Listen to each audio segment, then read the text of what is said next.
Hi, this is Brent. This is Mike. Today we're going to give you one additional tip for your resume.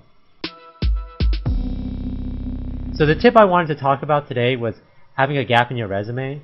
I think just if you do have a gap in your resume, to make sure that you have a story behind it. Like for me, for example, like I have a 2-month gap in my resume between companies, and that was because I was getting ready to get married, and I got married, and then I traveled. So I think it's fine that you have that gap. Just expect that an HR manager is going to ask you about like, hey, what were you doing during that gap? And as long as you have some sort of story, whether you're traveling, you're doing something personal, whether you're interviewing with other companies, working on like personal projects, I think that's okay. Just make sure that you have some sort of story. I think it definitely gets awkward when they ask you like, oh, what did you do during that period? And you're like, nothing, I was just hanging out, or I just wasn't working.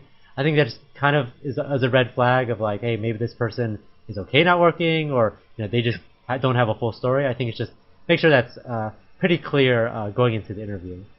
For sure. And it also depends on how long I think it is. If you have, 3-month gap 4 years ago, that doesn't matter nearly as much as, a 3-month gap that was this year. So make sure you have like something to say for each thing, but it's not super important if it is really far back. Just make sure you have something for those gaps that are right away.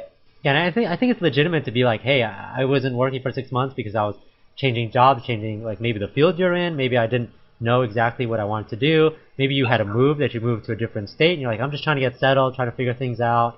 That's perfectly okay. Like they're just regular people like you. They understand these type of things. I think it's even more ridiculous if there's someone who's been working 10 years straight and they have like no gaps, like job to job to job. Like it's totally okay to travel, take some time off.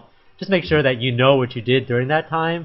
I think it's more questionable when you're like, oh, I forgot what I did like a year and a half ago in that time. I just was hanging out with my friends, I guess.